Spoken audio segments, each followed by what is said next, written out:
Hello, I'm Jerry Wiles with Living Water International.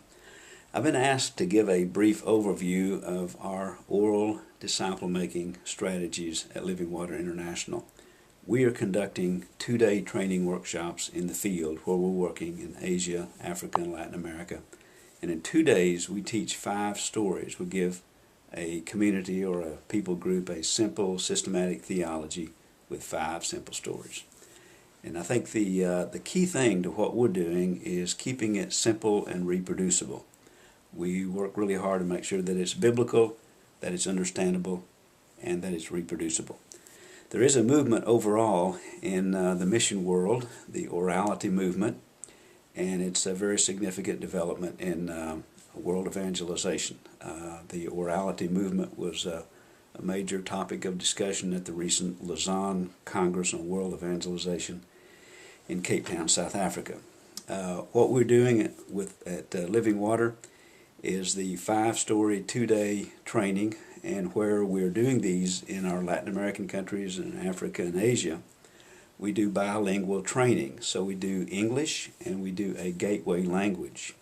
And then we do it in such a way that it's immediately transferable. So they'll learn it in one language, they can tell the stories and ask the questions in another language. So in Latin America, for example, we do English and Spanish, and they can be told in other stories in other languages. In Ethiopia, it would be English and Amharic, and then other languages. It's easily reproducible. In India, same thing. In North India, it would be Hindi, and South India would be Malayalam, Telugu, and Tamil. So this is a streamlined way of bringing people the message of Jesus. And years ago, when I got involved with this in the early days, back in the 80s, of just exploring ways to better reach non-reading people, began to ask the question, how much and what does a person need to know to come to a relationship with Jesus? Second question would be, how much and what does a person need to know to come to a place of being a reproducing, fruitful follower of Jesus? And what's the best delivery system? And we know now with recent surveys, literacy surveys, and research that the majority of the people of the world are oral learners. That's always been the case. There's always been more oral learners. These are people who can't, don't, or won't read or learn best by means other than the printed page or literate style communication. So we're talking about 70% of the world's population, which is about 4.35 billion people in the world today, would be considered oral preference learners, either primary oral learners or secondary oral learners. There's still 2,700 languages that don't have any written script, and there are 2,252 languages that don't have any scripture translated into their language. So in addition to the unreached people groups who can't read, they are oral learners by necessity, there are many people in the Western world, North America and Europe, who are oral learners by preference.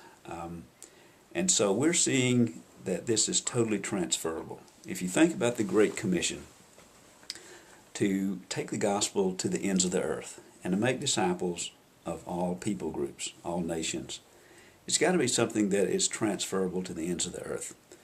So we see this movement emerging and continuing to build momentum, and we believe that what the Lord's given us, this simple jumpstart approach, and we don't claim to be comprehensive in any way, but it's just a simple introduction. And we started this journey with this 5-story training approach, just to give people a little taste, just to get them on the journey. But we're seeing such amazing results from it. One ministry leader said, "This has revolutionized the way I share my faith." A pastor in a Central American country where we did the workshop said, I've been reading and studying and preaching on these stories for 33 years, but I learned something in these 2 days that I hadn't known before. So the insight comes, and the simplicity of just telling stories and asking questions. It's amazing how the Spirit of God begins to give insight and understanding.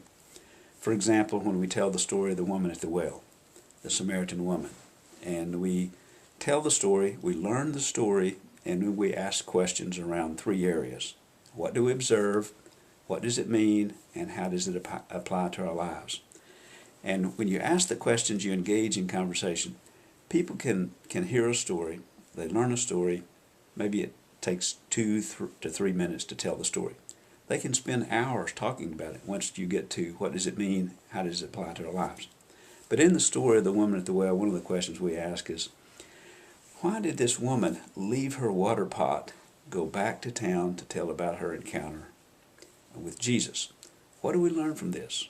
What do we learn from the fact that she left her water pot? Was a water pot a valuable piece of property? It was. And so insights begin to come, begin to see this woman's life was transformed. And people would say, well, the living water that Jesus talked about became more important to her than the physical water that she came to the well to draw. So we tell the story. Oral people think in terms of the whole, and then they break it down into the parts.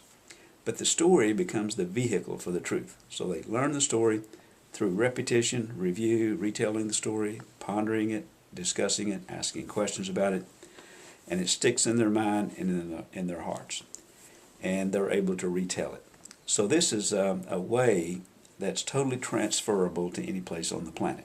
You can go anywhere. You don't need printed page. You don't need to smuggle Bibles. You don't need technology or projectors. You just go with what's in your head and in your heart that can be reproduced in other people's heads and hearts. So the training that we're doing, we make that open to the public. We train a lot of pastors and evangelists and church planters and ministry leaders, church leaders, but also we open it to the public. So anyone can come, whosoever will may come. The trainings we're doing here in the United States, when we have some coming up, if you'll visit the website water.cc/orality, that's www.water.cc/orality, ORALITY. Also, we have a new book out that I've authored. It's called No Greater Joy. It's a Whitaker House publication. No Greater Joy. The subtitle is Power of Sharing Your Faith Through Stories and Questions. And it's more than just sharing your faith. It's about making disciples. And so there are 2 chapters in the book that deal with the orality phenomenon and about making disciples of oral learners. So you can find that in your bookstore, No Greater Joy. Jerry Wiles, that's me. I'm the author. And this is something I've been doing for a number of years. And the Lord's given us some methods and techniques that have been a real help to a lot of people. And it's very simple and it's reproducible. So visit the website, water.cc/orality. See if you can get a copy of the book and join the journey.